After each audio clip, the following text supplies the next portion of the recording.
Halo adik-adik, selamat hari Minggu adik-adik. Apa kabar adik-adik semua?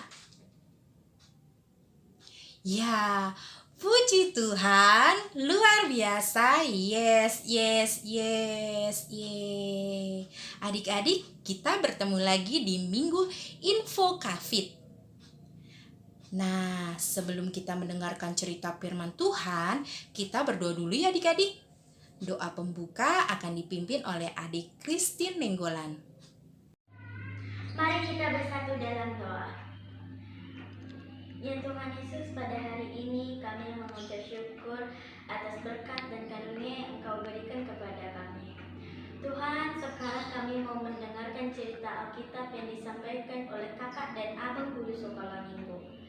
Biarlah ibadah yang kami lakukan pada hari ini berjalan dengan lancar, supaya tidak ada hambatan dari awal sampai akhir acara. Tidak lupa juga kami mohon, sertailah dan bimbinglah kami selalu. Dalam nama Tuhan Yesus, haleluya, amin. Adik-adik, kakak mau tanya nih. Bagaimana ya perasaan adik-adik setelah melakukan sesuatu? Misalnya adik-adik mengikuti perlombaan 17-an. Adik-adik mengikuti lomba balap karung atau adik-adik mengikuti perlombaan olimpiade di tingkat nasional mewakili sekolah adik-adik. Lalu adik-adik menang dalam perlombaan itu. Dan kemudian banyak orang memberikan pujian dan tepuk tangan kepada adik-adik. Wah, pastinya senang sekali adik-adik. Nah, adik-adik, sama seperti cerita firman Tuhan hari ini, Tuhan Yesus disambut dengan meriah oleh bangsa Israel di Yerusalem. Yuk kita simak bersama ceritanya. Suatu hari Yesus pergi ke Yerusalem saat rakyat Israel sedang merayakan Hari Raya Paskah. Di Israel, Hari Raya Paskah adalah hari pembebasan dari perbudakan di Mesir dan menjadi libur nasional selama 7 hari berturut-turut. Hari Raya Paskah ditandai dengan pesta besar pada awal dan akhir pekan yang dirayakan dengan sangat meriah, kumpul keluarga, berdoa, serta ibadah raya. Ketika rakyat Israel melihat Tuhan Yesus datang, mereka sangat senang. Mereka berteriak, "Hosana, Hosana bagi anak Daud. Diberkatilah dia yang sudah datang." Tuhan Yesus datang menaiki keledai dan semua orang Yahudi menyambutnya dengan menaruh daun palem di jalan di mana Tuhan Yesus akan melewatinya.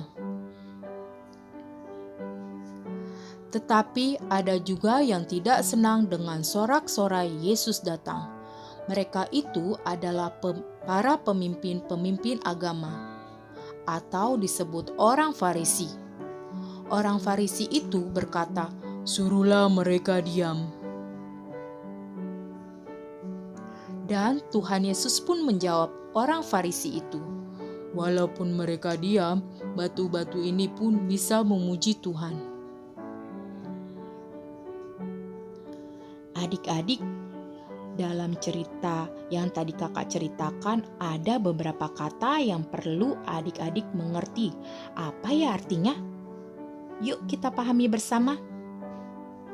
Yang pertama, Hosana. Hosana berasal dari bahasa Ibrani yang artinya memohon keselamatan dan kebebasan. Dari cerita yang tadi ada kalimat Hosana, Hosana bagi anak Daud, yang artinya orang Yahudi memohon keselamatan dan kebebasan dari Tuhan Yesus. Lalu yang kedua, daun palem. Daun ini digunakan untuk menyatakan kemenangan atas kematian. Daun palem berwarna hijau juga memiliki makna tersendiri. Hijau adalah warna dari tumbuh-tumbuhan dari musim semi. Musim semi adalah simbol kemenangan dari musim salju, atau bisa disebut juga simbol kemenangan atas kematian. Lalu yang ketiga, keledai. Keledai melambangkan kerendahan hati. Keledai memang berbeda dengan kuda adik-adik. Kuda yang sosoknya tangguh dan anggun, sedangkan keledai menggambarkan kesederhanaan. Keledai sering dipakai para pemimpin zaman dahulu, seperti Abraham menaiki keledai untuk tunggangannya, dan Raja Salomo menaiki keledai setelah diurapi menjadi raja. Keledai memiliki sifat pintar, sabar, taat, lembut, dan tangguh. Keledai mampu menanjak di pegunungan melebihi dari kekuatan kuda. Keledai sering dipakai pada masa damai, sedangkan kuda dipakai pada masa perang. Yang artinya Tuhan menaiki keledai menggambarkan kesederhanaan, dan Tuhan Yesus datang memberikan damai sejahtera kepada seluruh umat manusia. Lalu pesan dari cerita ini apa ya adik-adik? Yang pertama, kita harus menyambut Tuhan Yesus dengan baik. Bagaimana sih adik-adik menyambut Tuhan Yesus dengan baik? Seperti ini adik-adik. Sebelum adik-adik mengikuti ibadah sekolah minggu atau ibadah di rumah, adik-adik harus mempersiapkan diri. Yang pertama, adik-adik sudah harus mandi dengan bersih. Yang kedua, berpakaian sopan. Dan yang ketiga, mempersiapkan Alkitab masing-masing. Lalu, kita harus bersikap rendah hati seperti Tuhan Yesus. Bagaimana ya bersikap rendah hati itu ya Kak? Bersikap rendah hati itu dengan bersikap apa adanya. Maksudnya di sini, adik-adik kita harus berhemat. Seperti adik-adik mengurangi pembelian barang yang tidak penting saat ini. Misalnya, adik-adik minta beliin papa mama mainan baru, atau PS baru, atau handphone yang banyak gamesnya. Seharusnya tidak perlu adik-adik, karena itu bukan kebutuhan yang mendesak atau kebutuhan yang penting saat ini. Atau adik-adik menulis tugas sekolah di buku tulis yang baru, sedangkan buku tulis yang lama masih bisa dipakai adik-adik karena masih ada lembaran yang kosong. Lalu kita harus bersikap sopan santun.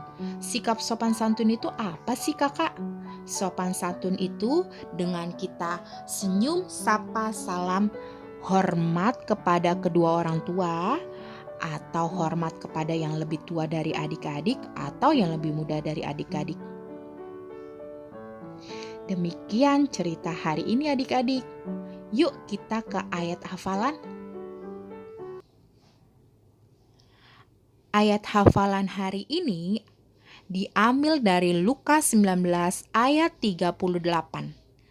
Kata mereka, diberkatilah dia yang datang sebagai raja dalam nama Tuhan, damai sejahtera di sorga dan kemuliaan di tempat maha tinggi.